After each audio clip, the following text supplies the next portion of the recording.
మొక్కై వంగనిది మానై వంగున అంటారు. అంటే చిన్నప్పటి నుంచి సరైనటువంటి విధానంలో తయారు చేయకపోతే అది ఏమవుతుంది? మనకి ఇదివరకటి రోజుల్లో న్యాచురల్ ఎడ్యుకేషన్ స్కూళ్ళల్లో, ప్రభుత్వ పాఠశాలలు, ప్రభుత్వ కళాశాలలు వీటిట్లో అందరూ 100కి 90 రావు. అప్పట్లో 60 రావడం అంటే గ్రేట్. మా టైంలో 60 రావడం అంటే గ్రేట్. సెకండ్ క్లాస్ వాళ్ళకు కూడా విపరీతమైన వాల్యూ ఉండేది. థర్డ్ క్లాస్ వాళ్ళని కూడా ఎవరు తక్కువ చేసేవాళ్ళుగా. ఎందుకంటే నాలెడ్జబుల్ ఉండేది, ప్లస్ మార్కులు వేసే లెక్చరర్లు కూడా చాలా స్ట్రిక్ట్గా చూసేవాళ్ళు.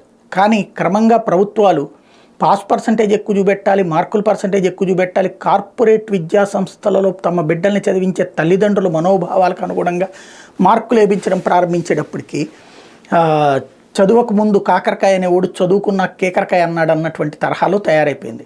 ఈ దాన్ని ఏమంటారు, బ్రాయిలర్ కోళ్ళని తయారు చేసేటువంటి కార్పొరేట్ విద్యా సంస్థల్లో చదువుతున్నటువంటి బిడ్డలు తర్వాత ఏ కోర్సులతో ఇంటరాక్ట్ అవుతున్నారు?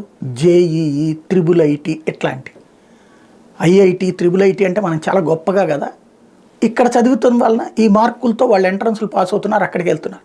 తీరా చూస్తే అక్కడ ఆ సరైనటువంటి నిజమైన చదువు చదవాల్సి వచ్చినప్పుడు ఆత్మహత్యలు, డ్రాప్ అవుట్లు.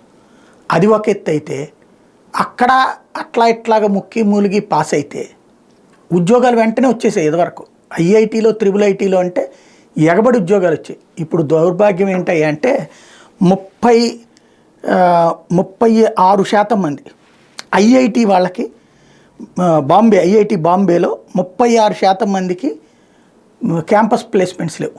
దీన్ని బట్టి మన విద్యలో లోపమా లేకపోతే వ్యవస్థలో లోపమా అన్నది చర్చించాల్సిన అంశం.